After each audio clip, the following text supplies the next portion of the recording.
وسلام علی عبادہ الذین اصطفى اما بعد۔ سورہ یاسین کا ترجمہ ہم پڑھیں گے اور اس کے فوائد سمجھنے کی کوشش کریں گے۔ ایک ہوتی ہے تفسیر، وہ تو ایک مستقل فن ہے، علم ہے، وہ علماء کا کام ہے۔ ہم جیسے طالب علم تو قرآن مجید کا ترجمہ سمجھیں اور پھر اس میں جو نکات ہیں، فوائد ہیں، ان کو سمجھنے کی کوشش کریں۔ ہمارے تدبر کی انتہا یہیں تک ہے۔ افلا یتدبرون القرآن، یہ قرآن کے اندر تدبر کیوں نہیں کرتے؟ وہ جو فوائد ہمیں ملیں گے اس سے ہماری زندگی میں فائدہ ہوگا۔ قرآن مجید کی یہ سورت جس کو سورہ یاسین کہتے ہیں، سورہ فاطر کے بعد اس کی جگہ ہے۔ یاسین والقرآن الحکیم، یاسین حروف مقطعات میں سے ہے اور قرآن الحکیم میں اللہ نے قسم کھائی ہے، قسم ہے اس کے قرآن کی، انک لمن المرسلین، آپ تحقیق بھیجے ہوئے میں سے ہیں۔ یعنی اللہ تعالیٰ نے نبی علیہ الصلوۃ والسلام کی رسالت کی قسم کھا کر گواہی دی ہے۔ باقی انبیاء کی رسالت کی بھی اللہ نے گواہیاں دی ہیں، لیکن قسم کھا کر گواہی دینا یہ اعزاز صرف سید الانبیاء حضرت محمد مصطفیٰ احمد مجتبی صلی اللہ علیہ وسلم کو حاصل ہے۔ علی صراط مستقیم، آپ سیدھی راہ کے اوپر ہیں۔ تنزیل العزیز الرحیم، یہ قرآن اتارا گیا زبردست رحم والے نے، اتارا زبردست رحم والے نے۔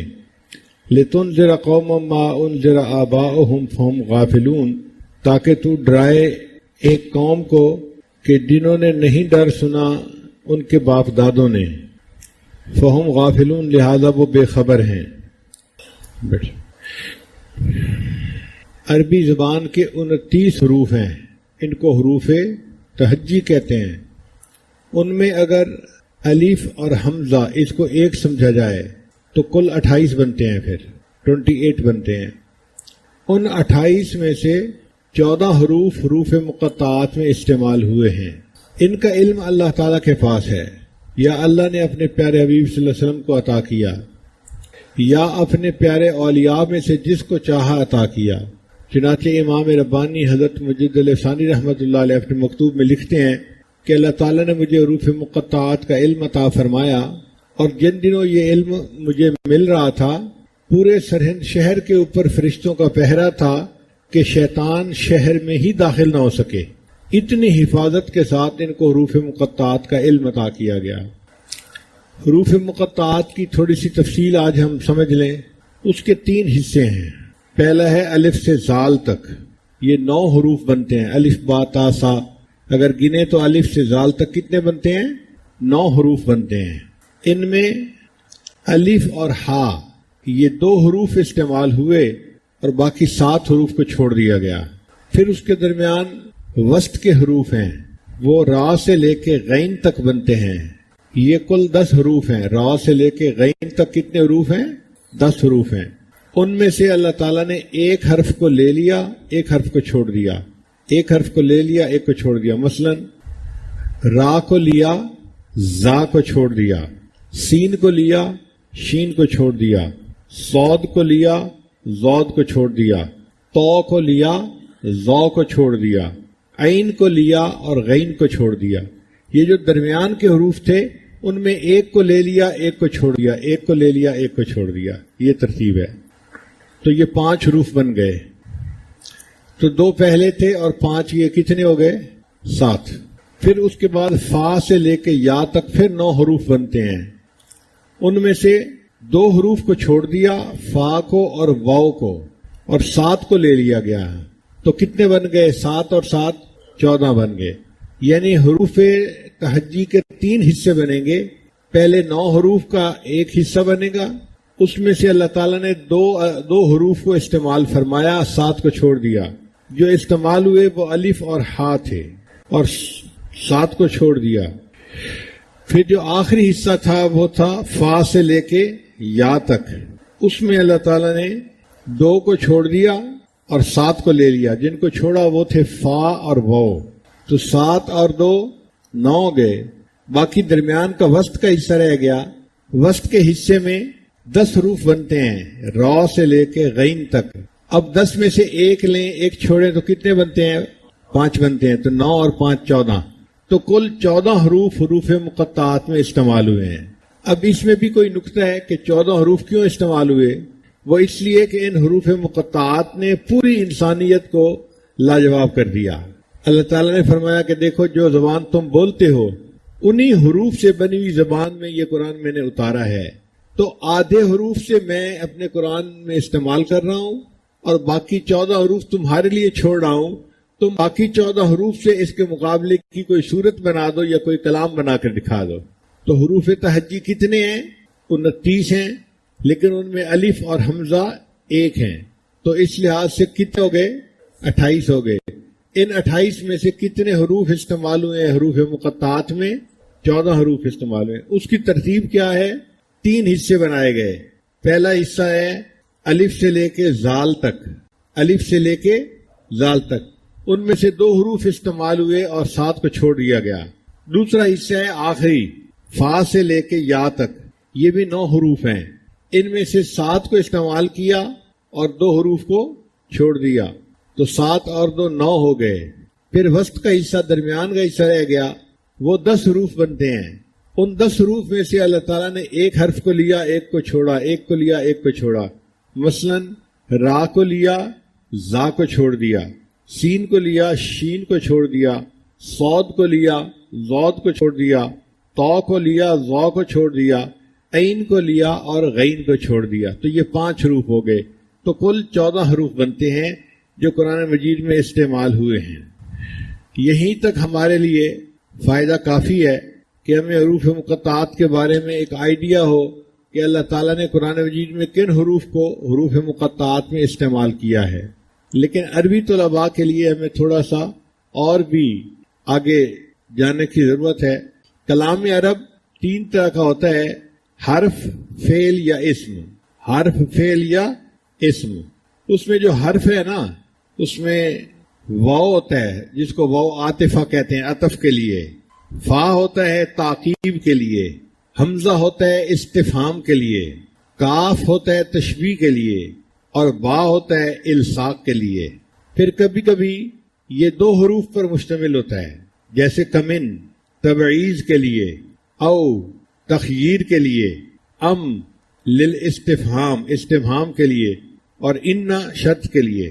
اور کبھی کبھی یہ 3 حروف ہوتے ہیں، الیہ اور علیہ، جو اسم اور فعل ہے وہ بھی 3 حروف پر ہوتے ہیں، جیسے فعل ہے الا یعلو اور علا یعلو۔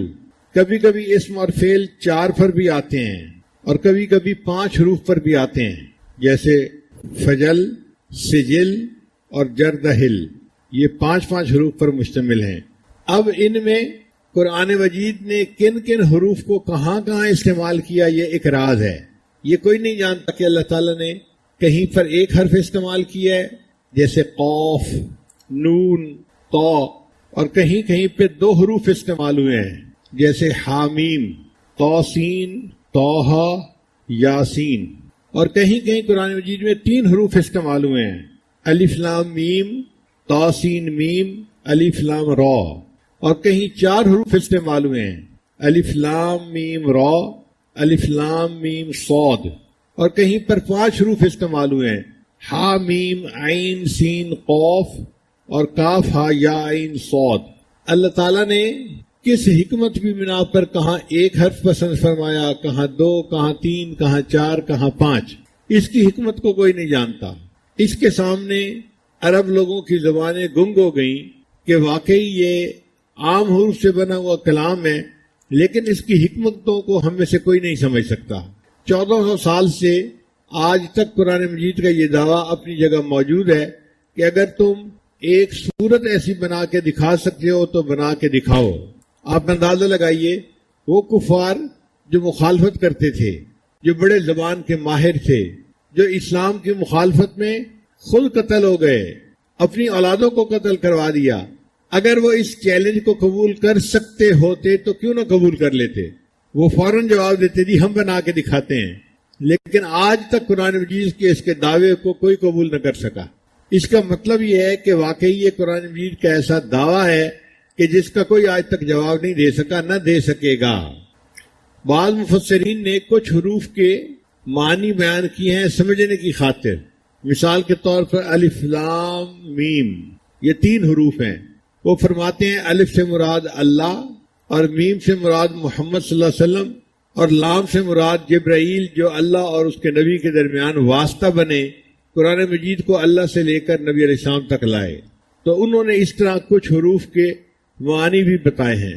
الف لام میم، الف سے مراد اللہ اور میم سے مراد محمد صلی اللہ علیہ وسلم، اور لام سے مراد جبرائیل کہ وہ جبرائیل واسطہ بنے اور اللہ تعالیٰ کا کلام نبی علیہ السلام تک پہنچانے والے بنے۔ بعض حروف کو اگر جمع کیا جائے تو یہ نام بھی بن جاتا ہے، جیسے الف لام را، ایک جگہ پر یہ حروف مقطعات آئے ہیں، اور حامیم یہ بھی آئے ہیں، اور نون یہ حرف بھی آیا ہے۔ اگر ان تینوں کو ملائیں تو یہ الرحمن بنتا ہے۔ اب الرحمن کے اس لفظ کو اس طرح ڈیوائیڈ کر کے صورتوں کے آگے لانے میں کیا حکمت ہے، یہ اللہ تعالیٰ ہی بہتر جانتے ہیں۔ سچی بات تو یہ ہے کہ یہ حروف اللہ اور اس کے پیارے حبیب صلی اللہ علیہ وسلم کے درمیان اشارات ہیں، یہ راز ہیں۔ جہاں محبت کا تعلق ہوتا ہے نا، وہاں پہ پورا لفظ بولنے کی ضرورت نہیں ہوتی، ایک حرف ہی پیغام پہنچا دیتا ہے۔ ایک شاعر تھا، اپنے محبوب کے ساتھ جا رہا تھا تو محبوب کی سواری آگے نکل گئی، تو اس نے اس پر شعر کہا، لا تحسبی ان نسین الایجاف، کہ تو یہ نہ سمجھ کہ ہم اونٹ کو دوڑانا بھول گئے ہیں۔ فقلت لہا کفی فقالت لی کاف، میں نے اسے پکارا کفی، کف کہتے ہیں رک جانے کو، اگر مرد ہو تو کف کہیں گے، اگر عورت ہو تو تسنیہ کا صیغہ کفی کہیں گے۔ تو میں نے کہا کہ رک جاؤ، تو اس نے مجھے کہا کہ تمہیں پورا لفظ بولنے کی کیا ضرورت ہے، اگر کفی کہو گے تو سب سمجھ جائیں گے کہ تم رکنے کا اشارہ کر رہے ہو، تم اگر صرف کاف ہی کہہ دیتے تو میں تمہارے پیغام کو سمجھ جاتی۔ تو پورا لفظ بولنے کی ضرورت نہیں، ایک حرف بولنا کافی ہے۔ اس سے پتہ چلتا ہے کہ جس طرح عاشق و معشوق ایک دوسرے کے ساتھ ایک حرف میں کوڈ میں بات کر جاتے ہیں، اللہ تعالیٰ نے بھی اپنے پیارے حبیب صلی اللہ علیہ وسلم کے ساتھ حروف مقطعات میں کوڈ کے ذریعے سے پیغام پہنچا دیا، ان کے ساتھ باتیں کر لی، اور ان باتوں کو مخلوق کو کچھ پتہ نہیں چلا۔ البتہ اتنی بات ہے کہ جتنی صورتوں کے سامنے جتنی صورتوں کے شروع میں الف کا حرف آیا ہے، اس صورت میں قرآن مجید کا تذکرہ ضرور ہوا ہے۔ جن صورتوں کے شروع میں تو کا حرف آیا ہے، ان میں حضرت موسیٰ علیہ السلام کا تذکرہ بھی ہوا اور اژدہا کے واقعے کا تذکرہ بھی ہوا۔ اور اگر آپ غور کریں، اژدہا جب بیٹھا ہوتا ہے تو تا کے حرف سے مشابہ ہوتا ہے، اور جس صورت کے شروع میں نون آیا ہے اس کے بعد قلم کا تذکرہ آیا ہے۔ اگر آپ دیکھیں تو نون کا جو حرف ہے نا، وہ دوات کی مانند نظر آتا ہے، جیسے دوات کی شکل ہوتی ہے، نون کا حرف اس طرح لکھا جاتا ہے۔ تو جہاں نون کا حرف آیا وہاں اللہ نے قلم کا بھی تذکرہ کر دیا۔ اب اس کو یاد رکھنے کے لیے ہم ایک دفعہ پھر دہرا لیتے ہیں تاکہ ہمیں سبق یاد رہے۔ عربی زبان کے کتنے حروف تہجی ہیں؟ 29۔ ان میں سے 2 حرف ایک جیسے ہیں، جیسے حمزہ اور الف، تو پھر کل کتنے پیچھے بچ گئے؟ 28 بچ گئے۔ اب ان 28 میں سے حروف مقطعات میں کتنے حروف استعمال ہوئے ہیں؟ 14 حروف۔ اللہ تعالیٰ نے آدھے حروف کو استعمال کیا۔ اس میں کیا حکمت ہے؟ اس میں حکمت یہ ہے کہ اللہ تعالیٰ نے یہ بتلایا کہ دیکھو آدھے حروف میں اپنی کتاب میں استعمال کر رہا ہوں، اب اس کا جواب دینے کے لیے باقی آدھے حروف تم استعمال کر لو اور اس قرآن کی طرح ایک اور قرآن بنا کے دکھا دو۔ پھر فرمایا اگر تم قرآن نہیں بنا سکتے ایک سورت بنا کے دکھا دو۔ پھر فرمایا کہ تم ایک سورت بھی نہیں بنا سکو گے، تم 10 آیتیں بنا کے دکھا دو۔ آخر پر یہاں تک فرما دیا کہ تم 10 آیتیں بھی نہیں بنا سکو گے، ایک آیت قرآن جیسی بنا کے دکھا دو۔ اور عرب جو اپنے آپ کو بڑے ماہر زبان کہتے تھے، وہ قرآن مجید کی آیات جیسی ایک آیت بھی بنا کے پیش نہ کر سکے۔ ان میں سے ایک آدمی نے کوشش بھی کی، مگر اس کی کوشش پر خود عرب لوگ ہنسنے لگ گئے۔ الفیل و مل فیل و ما ادراک مل فیل۔ تو اللہ تعالیٰ کا قرآن واقعی اللہ کا کلام ہے، اور اس کا جواب مخلوق کے لیے دینا ناممکن ہے، کوئی دے ہی نہیں سکتا۔ اور 1 مہینہ 2 مہینہ کی بات نہیں، 1400 سال اس دعوے میں گزر گئے، اور ان 1400 سال میں عربوں میں کتنے زبان دان گزرے نقطہ دان گزرے، عقل مند لوگ گزرے، اگر یہ کام کر سکتے ہوتے تو وہ کر چکے ہوتے اب تک، مگر آج تک کوئی نہ کر سکا۔ یہ قرآن مجید کی حقانیت کی کھلی دلیل ہے۔ اب یہ 14 حروف اللہ تعالیٰ نے کیسے پسند فرمائے؟ تو حروف مقطعات کے 3 حصے ہیں۔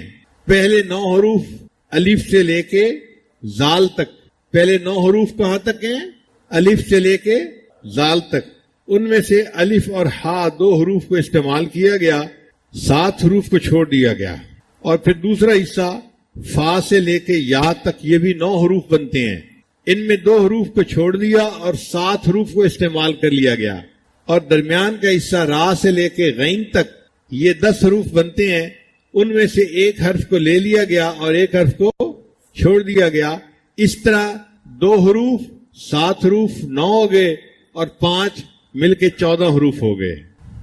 مفسرین نے لکھا ہے کہ یہ حروف مقطعات اللہ اور اس کے پیارے حبیب صلی اللہ علیہ وسلم کے درمیان راز کی باتیں ہیں، مگر کہیں کہیں جو مفہوم سمجھ سکی عقل، انہوں نے وہ بھی لکھ دیا ہے۔ جیسے الف لام میم حروف مقطعات ہیں، تو ان کا انہوں نے معنی کیا لیا؟ الف سے مراد اور میم سے مراد محمد صلی اللہ علیہ وسلم، اور لام سے مراد، اور جبرائیل واسطہ بنے اللہ اور اس کے محبوب کے درمیان، وہ اللہ کے کلام کو اللہ سے لے کر ان کے پیغمبر اسلام تک پہنچانے کے لیے آئے۔ تو الف لام میم، اس کا یہ مفہوم انہوں نے نکالا۔ بعض حروف مقطعات کو ملائیں تو پورا لفظ بھی بن جاتا ہے، جیسے الف لام را، حامیم اور نون۔ ان حروف مقطعات کو ملائیں تو الرحمن کا لفظ بنتا ہے۔ اب اللہ تعالیٰ نے اپنے اسم گرامی الرحمن کو مختلف صورتوں کے آگے کس طرح تقسیم فرمایا، اب اس کی حکمت کو اللہ ہی بہتر جانتا ہے، ہماری عقلیں نہیں اس تک پہنچ سکتی۔ سب سے بہتر جواب یہی ہے کہ یہ حروف مقطعات اللہ اور اس کے محبوب صلی اللہ علیہ وسلم کے درمیان اشارات ہیں، راز ہیں، میان عاشق و معشوق رمزیز کرامن کاتبین ہم خبر نیز۔ عاشق اور معشوق کے درمیان کچھ ایسے اشارات ہوتے ہیں کہ وہ آپس میں ایک دوسرے کو پیغام پہنچا جاتے ہیں اور اس کا فرشتوں کو بھی پتہ نہیں چلتا۔ اس کے لیے ایک شعر ہے کہ شاعر نے اپنی محبوبہ کو روکنے کے لیے کہا کفی، اس نے آگے سے کہا کاف۔ پورا حرف بولو گے، لفظ بولو گے تو لوگ سمجھ جائیں گے تم کیا کہنا چاہتے ہو۔ تم نے مجھے پیغام پہنچانا ہے نا، تو صرف ایک حرف بول دو کاف، تو میں سمجھ جاؤں گی تم مجھے رکنے کے لیے کہہ رہے ہو۔ فقلت لہا کفی فقالت لی کاف۔ اب یاسین کا جو لفظ ہے، اس کے بارے میں مفسرین کے کچھ اقوال ہیں۔ بعض فرماتے ہیں کہ یہ یا انسان کا معنی رکھتا ہے، انسان کی اس میں تصغیر بنائے نا تو انیسین بنتی ہے، تو اس میں سے انہیں کو نکال کے اس کی جگہ حرف یا ندا لگا دو تو یاسین لفظ بن جائے گا۔ تو یہ گویا یا انسان کا لفظ ہے۔ بعض نے کہا کہ نہیں، یہ اللہ تعالیٰ کے ناموں میں سے ایک نام ہے اور اس کی حقیقت کو اللہ بہتر جانتے ہیں۔ اسی وجہ سے امام مالک رحمۃ اللہ فرماتے تھے کہ یاسین لفظ نام رکھنا بندے کے لیے جائز نہیں ہے، امام مالک رحمۃ اللہ فرماتے تھے، مگر علماء نے اس میں آسانی کر دی۔ وہ کہتے ہیں کہ اگر کوئی یاسین نام رکھے تو یاسین اس طرح لفظ نہ لکھے جس طرح قرآن مجید میں لکھا ہوا ہے، بلکہ یا اور الف ساتھ ملائے اور آگے سین لکھ دے۔ تو قرآن مجید کی آیت ہے سلام علی الیاسین، تو الیاسین کے اوپر پھر یاسین کا لفظ کہنا جائز ہو جائے گا۔ تو جن لوگوں کے نام یاسین ہیں وہ یاسین جو سورہ یاسین آگے ہے اس طرح نہ لکھیں، بلکہ الف کے ساتھ لکھیں تاکہ الیاسین کے وزن پہ ان کا نام بن جائے۔ حدیث مبارکہ میں سورہ یاسین کے بہت فضائل وارد ہوئے ہیں، ان میں سے ایک فضیلت یہ ہے کہ اگر کوئی بندہ آخری لمحات میں ہو اور اس کے قریب سورہ یاسین شریف کو پڑھا جائے تو اللہ تعالیٰ اس بندے کے لیے روح نکلنے میں آسانی فرما دیتے ہیں۔ حدیث مبارکہ میں ہے کوئی بندہ اگر رات کے وقت سورہ یاسین کو پڑھے گا، اللہ تعالیٰ اس حال میں اٹھائیں گے کہ گناہوں سے اس کی مغفرت ہو چکی ہوگی، اور اگر کوئی بندہ دن میں سورہ یاسین کو شروع میں پڑھ لے گا، اللہ تعالیٰ پورے دن کے کاموں میں اس بندے کی مدد فرمائیں گے، آسانی ہو جائے گی۔ نبی علیہ السلام نے فرمایا لکل شیء قلب وقلب القرآن یاسین، ہر چیز کا ایک دل ہوتا ہے اور قرآن مجید کا دل سورہ یاسین ہے۔ تو سورہ یاسین کی اہمیت کے لیے اتنا ہی ارشاد کافی ہے۔ کہ یہ قرآن مجید کا دل ہے۔ ایک حدیث مبارکہ میں یہ بھی ہے کہ اللہ تعالیٰ جنت میں جنتیوں کے سامنے قرآن مجید کی تلاوت فرمائیں گے، تو مفسرین نے لکھا ہے کہ اللہ تعالیٰ سورہ یاسین کی تلاوت فرمائیں گے۔ اور ایک حدیث مبارکہ میں جنت میں جنتیوں سے قرآن اٹھا لیا جائے گا، وہ اگر پڑھنا چاہیں گے تو صرف سورہ یاسین اور سورہ طٰہٰ پڑھیں گے، اس کے سوا قرآن مجید کو نہیں پڑھ سکیں گے۔ تو قرآن مجید کی اس صورت کا یہ بھی اعزاز ہے کہ جنت میں بھی جنتی پڑھنا چاہیں گے تو وہ سورہ یاسین کو پڑھ سکیں گے۔ میں نے اپنے والدین کے زمانے میں سورہ یاسین کو بہت کثرت سے گھر میں پڑھتے ہوئے دیکھا ہے۔ گھر میں کوئی پریشانی آتی، کوئی مسئلہ آتا تو میرے والد صاحب فرمایا کرتے تھے کہ سورہ یاسین کو مبینوں کے ساتھ پڑھو۔ قرآن مجید میں 7 مرتبہ مبین کا لفظ استعمال ہوا ہے۔ شروع سے پڑھنا شروع کریں، پہلے لفظ مبین تک پڑھیں، پھر شروع کریں، پھر دوسرے مبین لفظ تک، پھر تیسری مرتبہ شروع کریں، پھر تیسرے مبین لفظ تک، پھر چوتھا، پھر پانچواں، 7 اس طرح کر کے پڑھیں اور پھر دعا مانگیں۔ تو میرے والد صاحب فرمایا کرتے تھے کہ دعا قبول ہوتی ہے، اللہ تعالیٰ پریشانی کو دور کر دیتے ہیں۔ میں نے اپنے بچپن میں اپنے والدین کو سینکڑوں مرتبہ مبین کے ساتھ سورہ یاسین پڑھتے ہوئے دیکھا ہے۔ پھر جب بڑے ہوئے تو حضرت مرشد عالم رحمۃ اللہ کے پاس حاضری ہوئی تو حضرت مرشد عالم رحمۃ اللہ بھی جب کبھی کوئی پریشانی آ جاتی تھی تو سورہ یاسین کو مبین کے ساتھ پڑھنے کا حکم فرماتے تھے۔ تو جو عمل والدین میں نے زندگی میں دیکھا تھا بچپن میں، اس کو جوانی میں اپنے شیخ کی زندگی میں بھی دیکھا۔ تو مشائخ کے یہاں یہ معمول رہا ہے، بہت سارے لوگ پریشانیوں کا شکار ہوتے ہیں اور پھر عملیات والوں کے پیچھے بھاگتے ہیں۔ عملیات والوں کے پیچھے جانے کی ضرورت نہیں، زندگی کی پریشانی کے لیے سورہ یاسین کو مبین کے ساتھ پڑھ لیا جائے تو کفایت کرتا ہے۔ بعض لوگ مل کے 40 مرتبہ سورہ یاسین پڑھ لیتے ہیں تو اللہ تعالیٰ اس کی وجہ سے بھی دعاؤں کو قبول فرما لیتے ہیں۔ ہم نے رائے ونڈ میں بھی یہ عمل دیکھا، کئی مرتبہ جماعت کے اکابر کہتے تھے کہ جی حالات اچھے نہیں، پریشانی آ گئی، تو سب لوگ 40 مرتبہ سورہ یاسین شریف پڑھ لیں۔ تو 40 مرتبہ سورہ یاسین شریف پڑھ کے دعا مانگی جاتی تھی، اللہ تعالیٰ دعا قبول فرما لیتے تھے، حالات ٹھیک ہو جاتے تھے۔ تو یہ بزرگوں میں بہت کثرت کے ساتھ عمل ہے۔ اب سوال پیدا ہوتا ہے کہ سورہ یاسین کو قرآن مجید کا دل کیوں کہا گیا، قلب کیوں کہا گیا؟ تو مفسرین نے لکھا ہے کہ 3 عقیدے بنیادی ہیں، ایک اللہ تعالیٰ کی وحدانیت کا، ایک نبی علیہ الصلوۃ والسلام کی رسالت کا، اور ایک موت کے بعد حشر نشر، دوبارہ زندہ ہونا اور سوال و جواب کا ہونا، یہ بنیادی عقیدہ ہے۔ اس سورہ یاسین شریف میں ان تینوں عقائد کے اوپر بات کی گئی ہے۔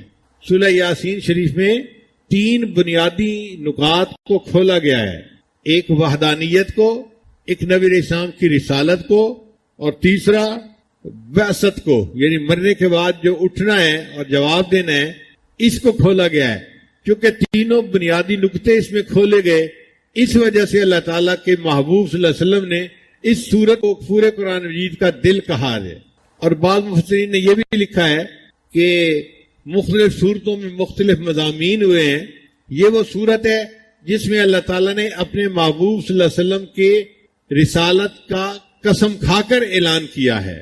چونکہ محبوب کو تسلی دی گئی اور ان کو بتایا گیا کہ آپ سیدھے راستے پر ہیں، آپ پریشان نہ ہوں ان کفار کے رد عمل کی وجہ سے، تو محبوب کے دل کو تسلی ہوئی، خوشی ہوئی، اسی لیے اس کو قرآن مجید کا قلب کہا گیا۔ یہ بھی نقطہ ذہن میں رکھیے کہ اللہ تعالیٰ نے قرآن مجید میں جہاں باقی انبیاء کو پکارنا تھا نام سے پکارا، یا آدم، یا نوح، یا ابراہیم، یا یحییٰ، یا موسیٰ، یا عیسیٰ، مختلف انبیاء کو پکارنا تھا تو ان کے نام لے کر پکارا گیا۔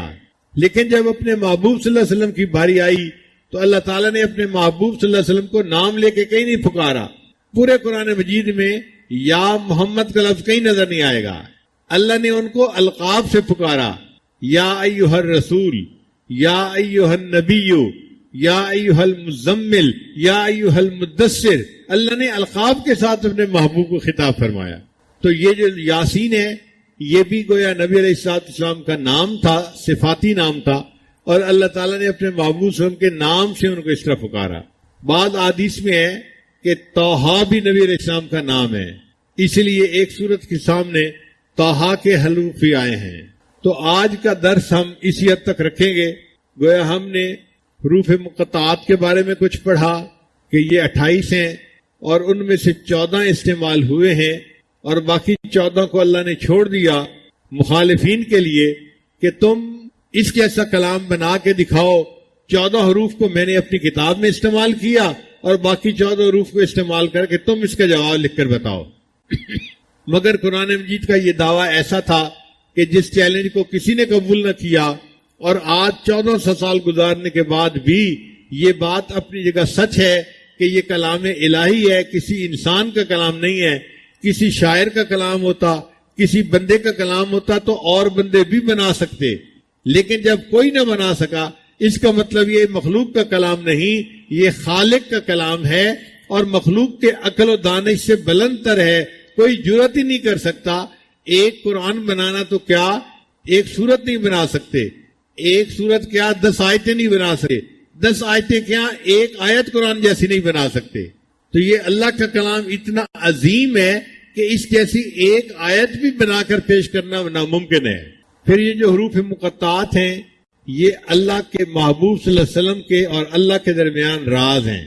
جیسے الف لام میم، الف سے مراد اللہ، میم سے مراد محمد صلی اللہ علیہ وسلم اور لام سے مراد جبرائیل علیہ السلام.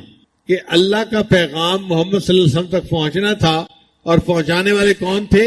وہ جبرائیل علیہ السلام تھے جو واسطہ بن گئے. اور اکثر جن صورتوں کے سامنے الف کا حرف استعمال ہوا ہے اس میں قرآن مجید کا تذکرہ ضرور ہے. الف لام میم ذالک الکتاب لا ریب فیہ، الف لام را تلک آیات الکتاب المبین. تو الف کا جہاں بھی حرف آیا ہے آگے کی آیات میں قرآن مجید کا تذکرہ ضرور آیا ہے.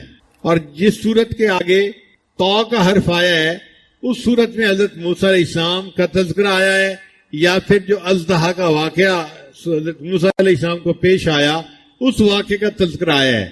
اگر ہم اژدہا کو دیکھیں تو اس کی شکل دیکھنے میں کیسے لگتی ہے؟ تو کے حرف کی مانند ہوتی ہے.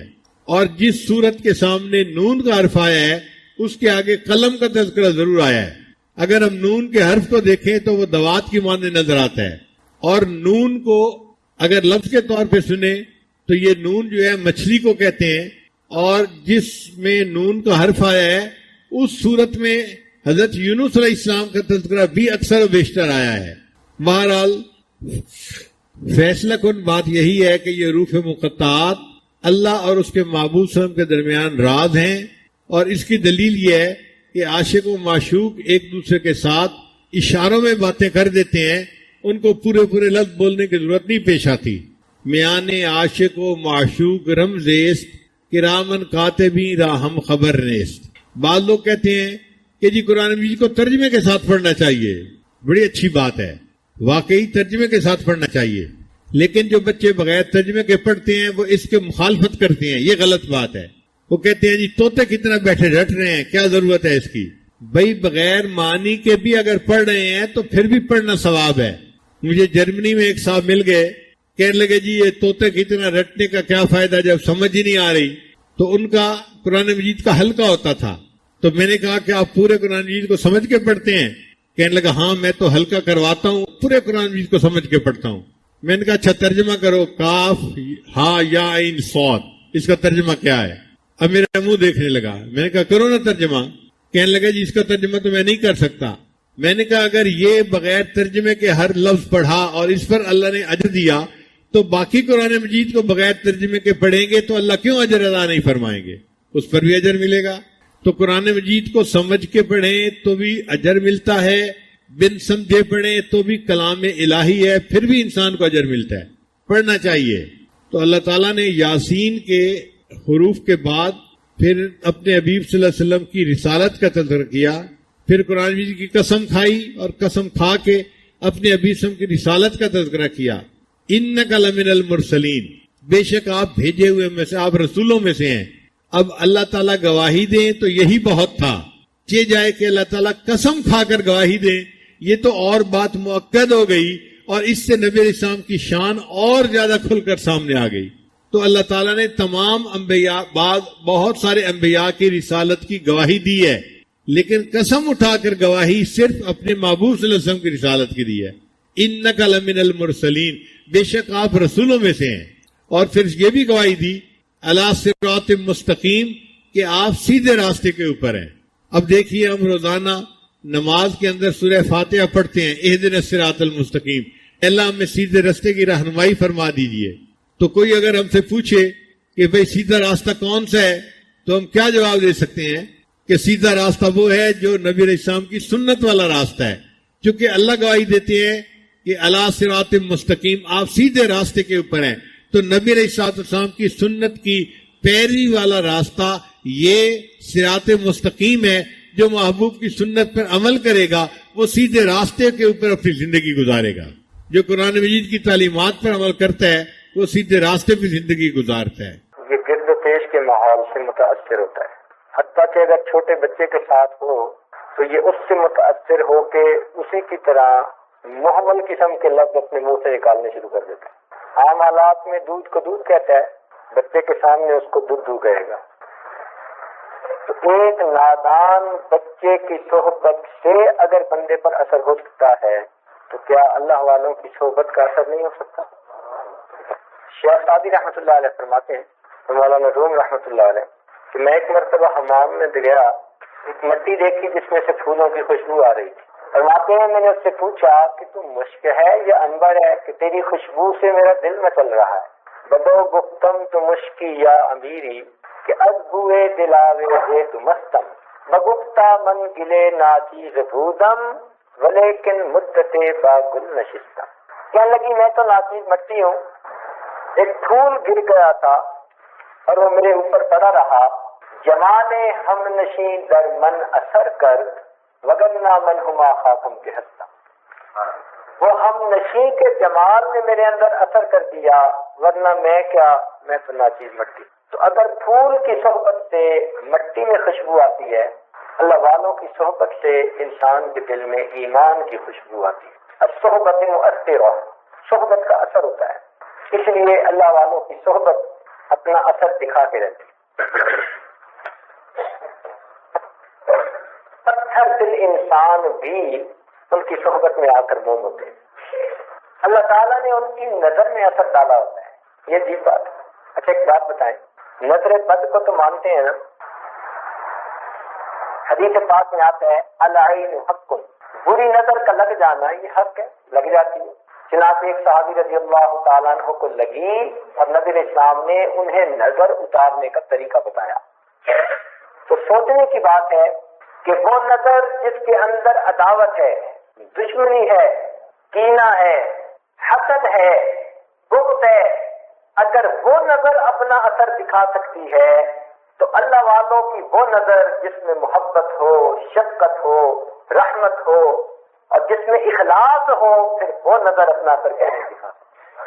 اللہ والوں کی نظر بھی اثر دکھاتی ہے.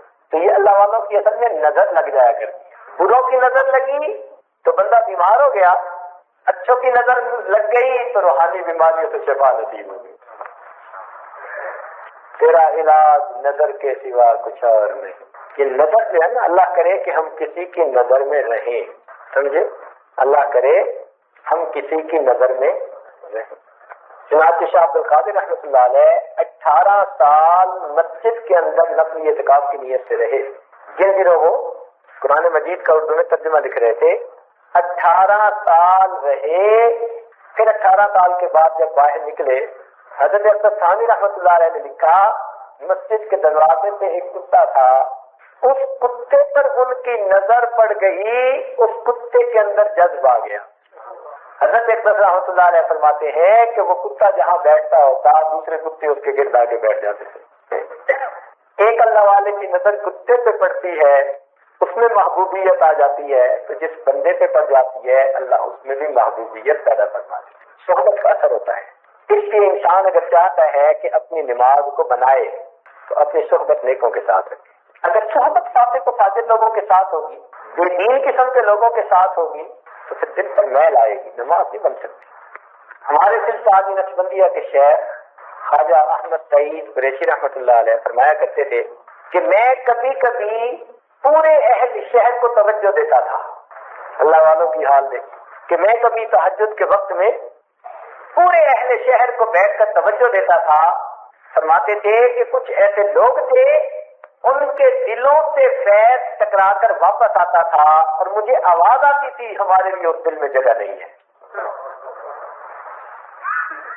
کہ ہمارے لیے اس دل میں جگہ نہیں. تو کئی دل ایسے پتھر ہوتے ہیں، بالکل اللہ والے توجہ بھی کریں تو پتھر پہ اثر نہیں ہوتا. امام ربانی مجدد ثانی رحمۃ اللہ علیہ فرماتے ہیں کہ ان کا ایک مرید تھا، نیک تھا، پرہیزگار آدمی تھا. اس کا ایک بھائی بیمار ہو گیا اور بالکل جان کنی کے عالم میں پہنچ گیا. تو وہ حضرت کا چونکہ خادم تھا تو وہ بھاگا اور آ کے عرض کیا کہ حضرت میرا بھائی اس وقت اس حالت میں ہے، آپ مہربانی کر کے تشریف لائیں، توجہات دیں، اس کا فائدہ ہو جائے گا. اب خدام کی ایسی باتیں ہوں تو انسان خوشی سے قبول کرتا ہے. حضرت اس کے گھر تشریف لائے. فرماتے ہیں کہ میں نے اس بندے کے پاس بیٹھ کر بہت دیر تک توجہات دی مگر اس کے دل پر کوئی اثر نہ ہوا. اب مجدد الفسانی اس مرتبے کے بزرگ بیٹھ کر اس کے دل پر توجہ ڈال رہے ہیں اور دل پر اثر نہیں ہوتا. فرماتے ہیں میں اللہ تعالیٰ کی طرف بڑا متوجہ ہوا، فریاد کی رب کریم کیا معاملہ. فرماتے ہیں کہ مجھے القاء کیا گیا کہ اس کی صحبت اور سنگت بے دین لوگوں کے ساتھ ہے. وہ بے دین لوگوں کی محبت کی وجہ سے اس کے دل کے اوپر ایسی طے چڑھ چکی ہے کہ اب اس کا ٹوٹنا آسان نہیں ہے. اس لیے اگر ہم فاسق و فاجر کی صحبت اختیار کریں گے، ہاں تعلق رکھیں مگر دائی کا تعلق ہو، ان کو ہم اپنی طرف کھینچیں. جب ہم مدعو بن کر ان کے ساتھ تعلق رکھیں گے، ان کے ساتھ انہی جیسا انکم اذا مثلہم.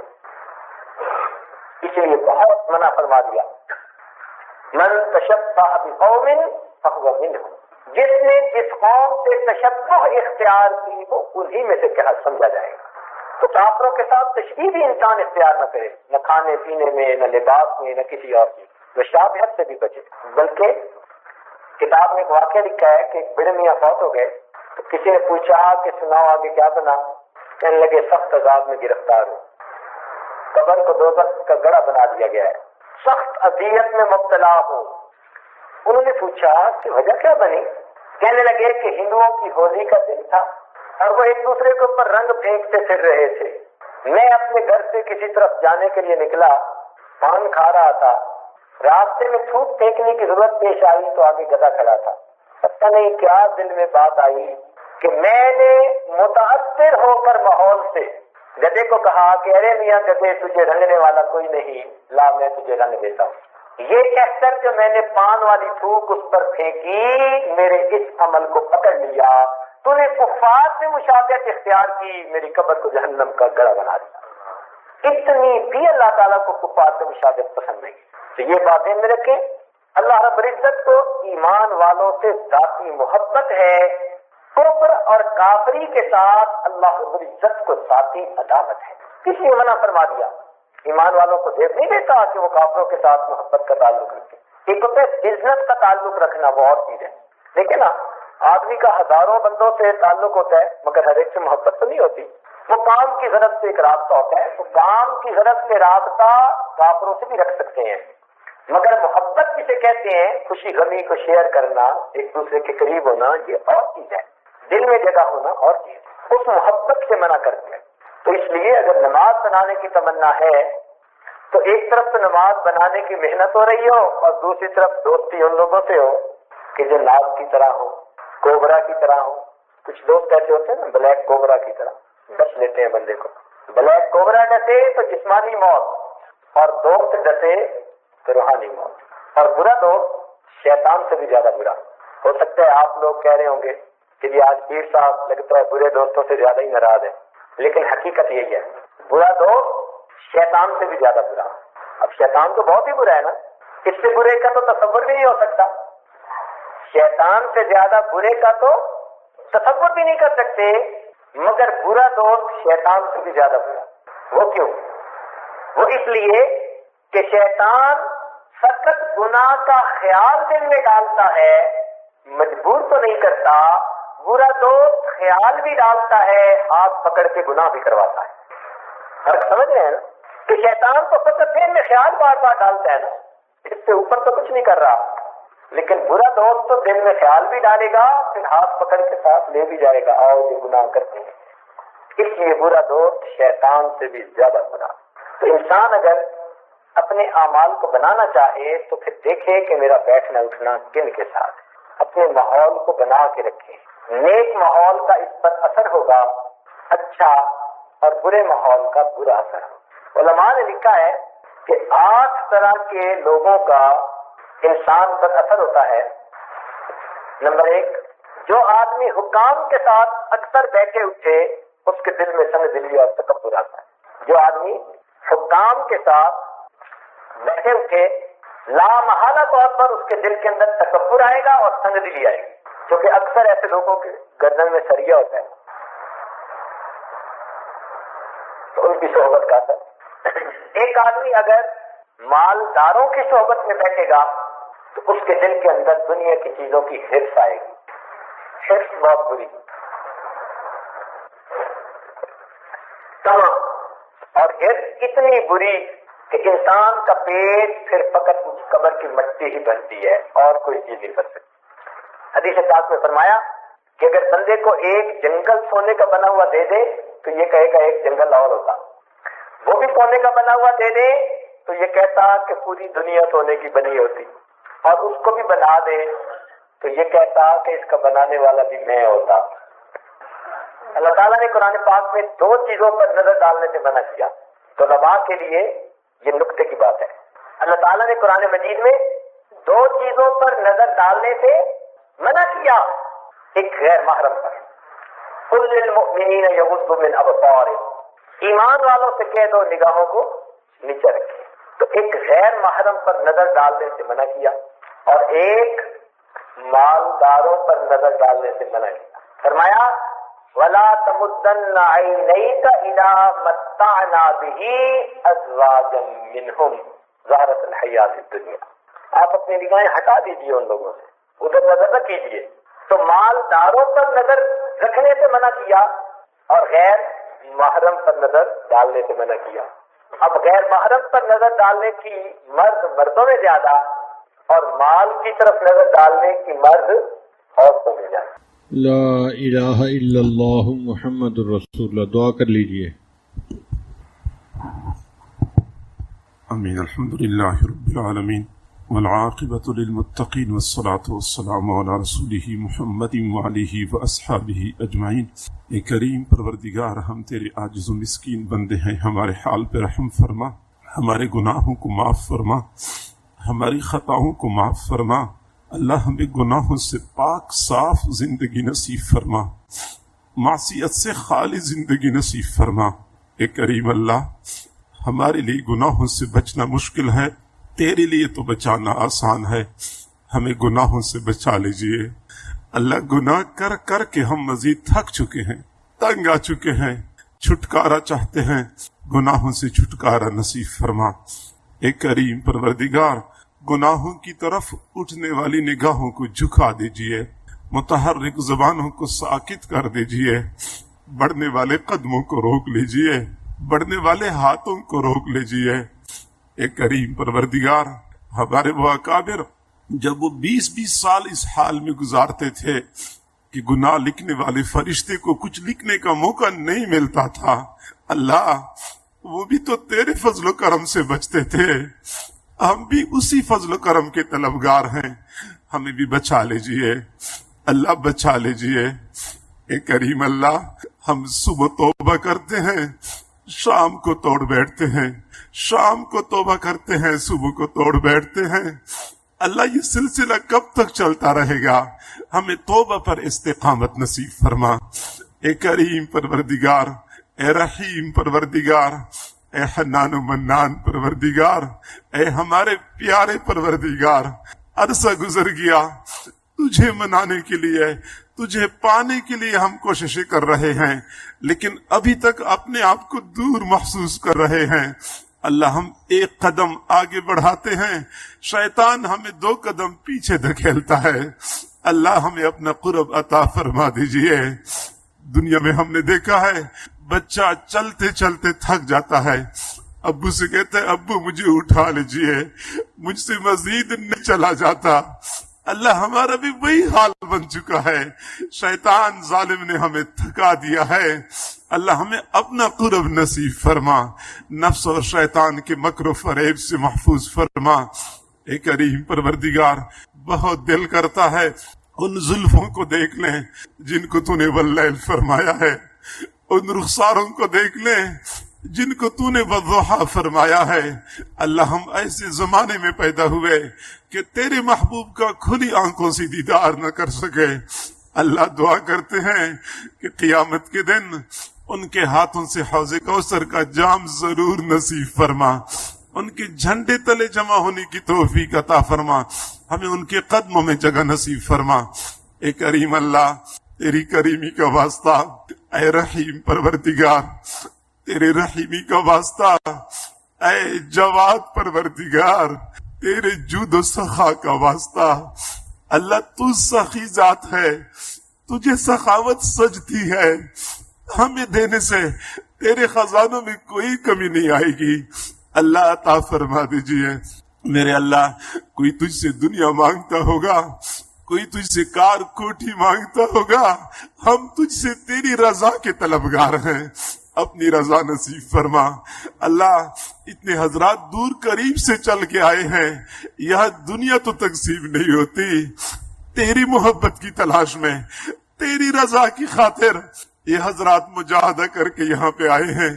اللہ، یہ تھوڑا مجاہدہ تو نہیں ہے، میرے اللہ ان مجاہدات کو قبول فرما لیجئے، سب کو اپنی رضا نصیب فرما، اپنی رضا والی زندگی نصیب فرما، سب کی پریشانیوں کو ختم فرما۔